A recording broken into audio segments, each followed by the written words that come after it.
সালোয়ারের এই ডিজাইনটা করার জন্য আমি 1 ইঞ্চি পরিমাণ কাপড় নিয়েছি।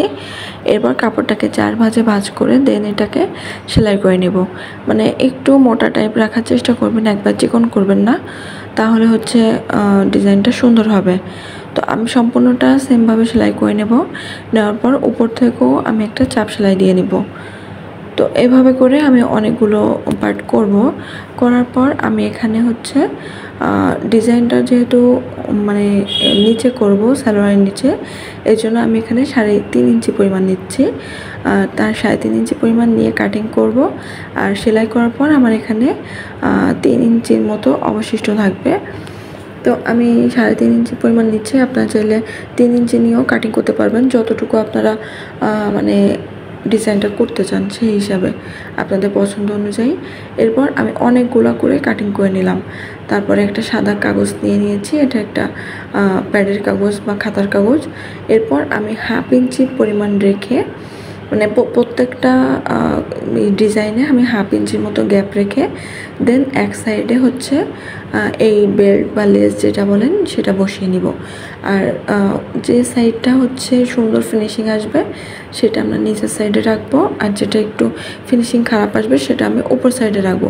আপনি একটু দেখলেই বুঝতে পারবেন আমি একটু দেখে দেখে কাজটা করছি। আর সেলাইগুলো আমি সবগুলো নিচের দিকে রাখার চেষ্টা করছি। আমি যে সেলাইটা দিয়েছিলাম সেই সেলাইগুলো আমি নিচের দিকে রাখছি।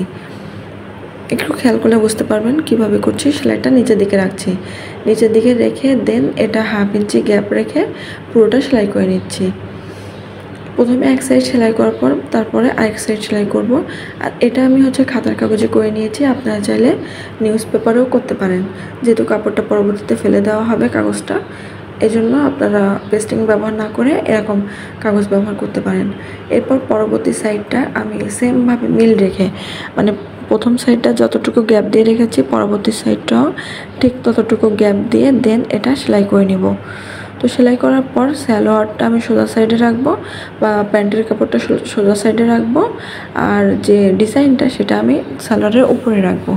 উপরে রেখে দেন আমি যে আগে যে সেলাইটা করেছিলাম সেই সেলাইয়ের উপর থেকে নিউ সেলাইটা দিয়ে দিব। এটা দেওয়ার পর দেখুন আপনারা চাইলে এখানে পরপর ডাবল সেলাই করতে পারেন। আমি যেহেতু চাপ সেলাই দেবো এই জন্য আমি একটা সেলাই দিচ্ছি। এরপর আমি কাপড়টাকে দেখুন একটা কাপড় নিয়ে নিয়েছি। এটা আমার পোস্ত আছে 6 ইঞ্চি পরিমাণ, আর লম্বা আছে যতটুকু আমার হচ্ছে মোহরি পায়ে ততটুকু পরিমাণ 7 ইঞ্চি পরিমাণ।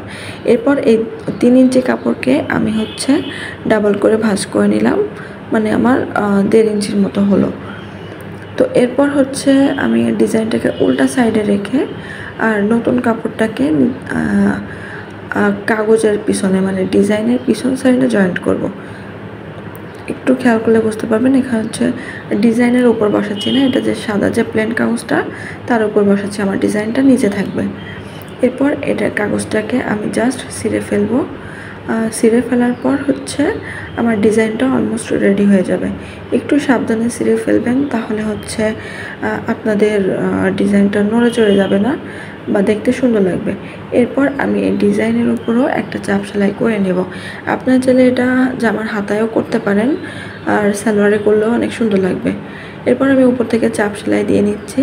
চাপ সেলাই করার পর আমি হচ্ছে যেহেতু চিকন চিকন বেল্ট, আমি আমার যতটুকু মোহরি রাখতে চাই ততটুকু মোহরি রেখে দেন এটা আমি অন্যান্য সালোয়ার যেভাবে সেলাই করে নিই সেভাবে করে পুরোটা সেলাই করে নেব। তো আমি ডিজাইনটা দেখিয়ে দিয়েছি আর সেলাইটা দেখিয়ে দিচ্ছি না, আশা করি আপনারা বুঝতে পারছেন। তো এটাকে এইভাবে মানে আর যে কাগজটা ছিল অবশিষ্ট সেগুলো আমি তুলে নিচ্ছি। তারপর এটাকে 2 ভাঁজে ভাঁজ করে দেন এটাকে আমি সেলাই করে নিব। তো কাজটি কেমন হয়েছে জানাবেন। Thanks for watching. আল্লাহ হাফেজ।